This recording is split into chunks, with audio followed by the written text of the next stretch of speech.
Yoon mga idol, si Kalingap Ido, kasama na yan dati ni Idol Rab sa wala pa siyang love team. Kaya wag niyong sabihin mga idol na si Kalingap Ido ay dahil sa kanyang mga nilalove team ay sumisikat. No, hindi yan mga idol. Dahil unang-una pa lang na nag-charity si Idol Rab, nandun na yan si Kalingap Ido. Alam niyo yan mga idol.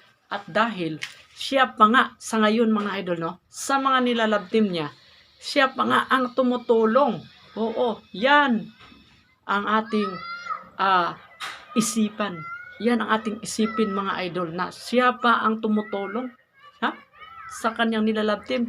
Hindi dahil sa love team na siya ay sumisikat, kundi siya pa ang tumutulong sa mga beneficiaries ng kanyang nilalove team. O, di ba? Oh. So yun mga idol, dahil kay Kalingap Ido, maraming nabago ang buhay. Kaya sa ngayon, sabi ni Idol Rab na si Idol Edge ay magpahinga muna. Iwas muna sa mga love team, no? Focus muna sa pagcha-charity at higit sa lahat, focus muna siya sa kanyang sarili, sa kanyang mga pangarap. Yun po mga idol, no? So, yun, mga idol, bago ang lahat atin munang batiin ang ating ama ng Kalingap, Kuya Val, Idol Rab, Ate Edna, Ma'am Jack, lahat ng ating mga kasamahan, Karipa, lahat ng charity vloggers, lahat ng ating silent viewers, silent subscribers, lahat ng ating mga uh, magigiting na OFW. Mga idol, welcome back sa ating Kalingap Earth. At ito mga idol, no, kung nagustuhan niyo po ang ganitong klaseng reaction video, paki-like at share at subscribe na rin mga idol.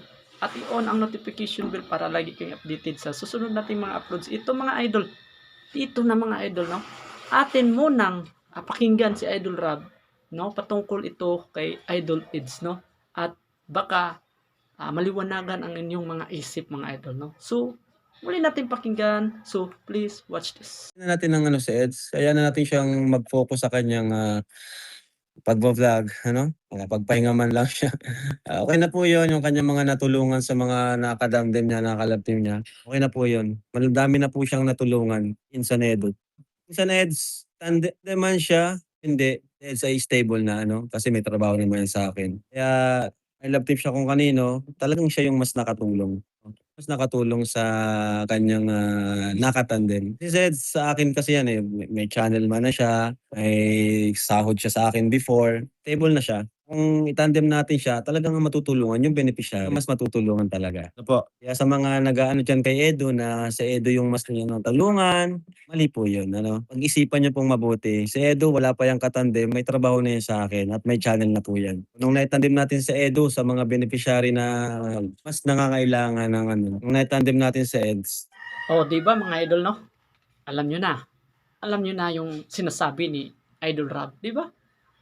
Kasama na si Idol Edge noon pa, nung wala pang love team, no? So, yun, unang love team niya talaga ay yung mga tinutulungan niya ay yung mga beneficiaries ni Idol Rab. Oh, di ba? Kasama na niyan dati. So, hindi po nagsasabi na sumisikat si Idol Edge dahil sa love team. Hindi. Alam ni Idol Edge yan mga idol, no, dahil may sarili na siyang community, may sarili siyang YouTube channel at alam na niya kung ano ang gagawin at malaking tulong na rin po ito ang kanyang YouTube channel sa kanyang mga pangarap. Ito mga idol, no, yun po yung mga sinasabi ni Idol Rab ay tama yun lahat mga idol. Walang mali doon, no? So yun, ating isipin na sana ay sa future ay makita si Idol Edge na para talaga sa kanya, no? Yung totoong magmamahal sa kanya, yung totoong papakasalan talaga ni Idol Edge, no? So sa ngayon ay nagfo-focus muna si Idol Edge mga idol at alam niyo na yung mga sinasabi ni Idol Rab, no? So yun po mga idol, anong masasabi niyo dito sa ating panibagong reaction patungkol kay Kalingap Rab, no? Ay nagsasalita na lang patungkol kay Idol Edge, no?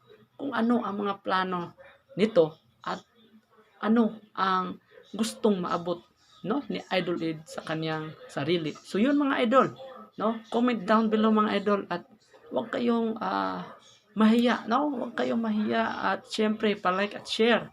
Subscribe na rin mga idol dito kay Kalingap Earth mga idol, no. So hanggang dito lang po mga idol. To God be all the glory. Bye bye. God bless.